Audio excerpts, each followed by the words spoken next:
दौर जहालत की बात है कि एक बूढ़े शख्स ने जब नबी करीम सल्लल्लाहु अलैहि वसल्लम को हजरत फातिमा ज़हरा रजी अल्लाह ताला अन्हा के साथ मोहब्बत करते हुए देखा तो हैरत ज़दा हो गया। फिर इसकी आंखों से आंसू निकल आए। सोचने लगा कि किस तरह बेदर्दी से मैंने अपने प्यारे जिगर को सिर्फ दौर जहालत के रस्मो रिवाज की बना पर जिंदा दरगोर कर दिया था। ये मुआमला देखकर नबी अकरम सल्लल्लाहु अलैहि वसल्लम ने फरमाया, आखिर क्या दास्तान है। इन्होंने बयान करना शुरू किया कि मेरी बीवी हामिला थी। उन दिनों में एक सफ़र पे गया हुआ था। जब काफ़ी अरसे बाद पलटा तो अपने घर में एक बच्ची को खेलते हुए देखा और बीवी से पूछा कि ये बच्ची कौन है। तो बीवी ने कहा, ये हमारी बेटी है। फिर इसने किसी नामालूम खौफ के तहत इल्तिजा आमेज लहजे में कहा, ज़रा देखो तो सही किस कदर प्यारी बच्ची है। उसके वजूद से घर में कितनी रौनक है। ये अगर जिंदा रहेगी तो तुम्हारी यादगार बनकर तुम्हारे खानदान और कबीले का नाम जिंदा रखेगी। मैंने गर्दन झुका ली और बीवी को कोई जवाब नहीं दिया, लेकिन लड़की को बगौर देखता रहा। लड़की कुछ देर तो अजनबी निगाहों से मुझे देखती रही, फिर ना जाने क्या सोचकर भागती हुई आई और मेरे सीने से लपट गई। मैंने भी जज्बात की रूह में उसको आगोश में भर लिया और प्यार करने लगा। कुछ अरसा ऐसे ही गुजरा कि लड़की आहिस्ता आहिस्ता बड़ी होती रही और काफ़ी होशियार बन गई। जब वो अपनी बुलूगत के करीब पहुंच गई, तब उसकी माँ को मेरी तरफ से बिल्कुल इत्मीनान हो चुका था। मेरा रवैया भी बेटी के साथ मोहब्बत आमेज था। एक दिन मैंने अपनी बीवी से कहा कि इसको एक कबीले की शादी में ले जाऊंगा।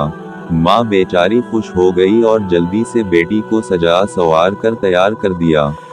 मैंने लड़की का हाथ पकड़ा और घर से रवाना हो गया।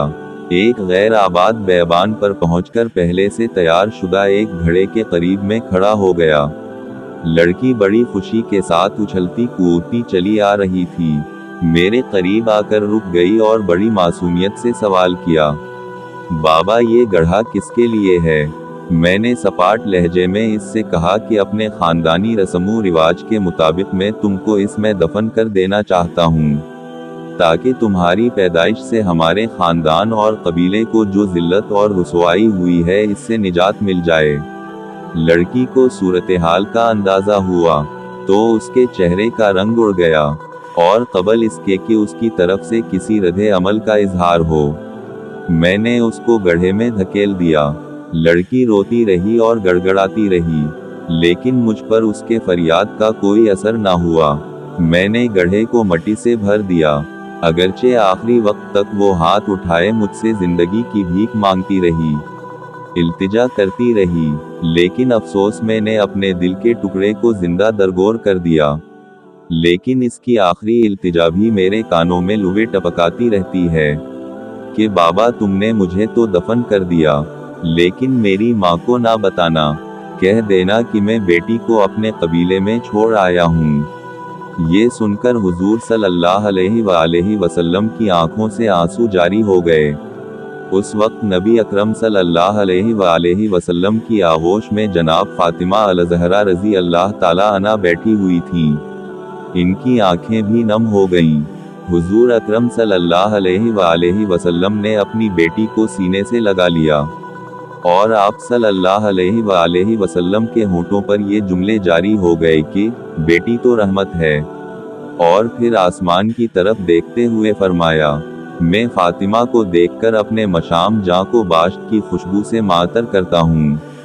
या अल्लाह, मैं तुझसे मौत के वक्त आराम और राहत और क़ियामत के हिसाबो किताब के वक्त अफ़ू व मग़फ़िरत का तालिब हूँ। बेटियाँ अल्लाह पाक की रहमत होती हैं, उनकी कद्र कीजिए। और ये आप लोगों के घरों में कुछ दिन के मेहमान होती हैं। इन्होंने आपका घर छोड़ के चले जाना होता है, लिहाजा उनसे मोहब्बत कीजिए, उनसे प्यार कीजिए, क्योंकि नबी करीम सल्लल्लाहु अलैहि वसल्लम अपनी बेटी फातिमा अल-ज़हरा रज़ी अल्लाह ताला अन्हा से बहुत मोहब्बत किया करते थे।